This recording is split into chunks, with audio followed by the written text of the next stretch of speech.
welcome to another tutorial. In today's video, we're going to be taking a look at our app called Social Proof. We're going to be seeing what has to be done once we create a campaign, and then what we need to do to integrate that application into our website. Let's go ahead and click on Create a Campaign so you guys can see the window that brings us to. So what we can do now is actually edit the campaign I've made for this tutorial in the same window. First is the campaign name. Second is the campaign type. I'm going to choose this one as I'm using a contact form in my website. Third is your URL, but this has to be the live version of your website, not the editor version of your website. Fourth, guys, is the logo of your campaign. So like this one, this builder logo, or this picture here, this is what it will look like. Don't worry too much about your logo because this is only for you to view. Here we can have the option to show more button, and this is the button that they mean by this. We can use this pop-up and enable it in mobile devices. We can leave a quick campaign description to distinguish one campaign from another, and we can choose the theme for our notification. So when I click on orange, you guys can see that it changes here. I'm going to leave it as green and click save.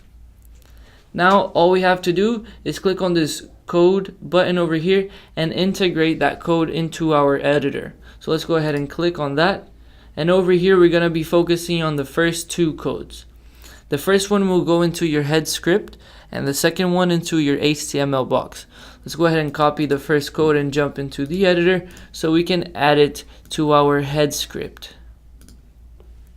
Over here in the home page, all the way down, we can delete this and paste it. So after we save, let's go ahead and pull out an HTML box.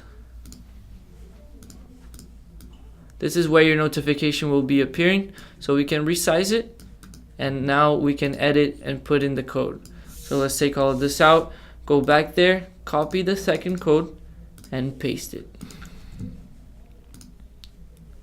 There you go, guys.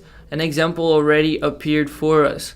What we can do now is right click it and we can pin the element somewhere inside the website. So let's go ahead and see what this happens. So let's go ahead and pin at the border. And now all of these squares is a place that we can choose. So let's say I want the notification to be in this corner of my website. All we have to do is go over here and click on this square. So there you go, guys. Now I'm scrolling my website up and down and my notification is staying right over there where I chose. So it could be over here, anywhere you would like. So pretty much, guys, that's all you have to do after somebody subscribes into whatever service you're providing them or anything like that. A notification will appear with their information. So this is really only for you. Your clients will not be able to see that. So thank you so much for watching this tutorial. I hope I've helped you and guided you to know exactly what you have to do with this application. If you have any questions, don't hesitate to ask us for help. Once again, thank you so much, and I'll see you in the next one.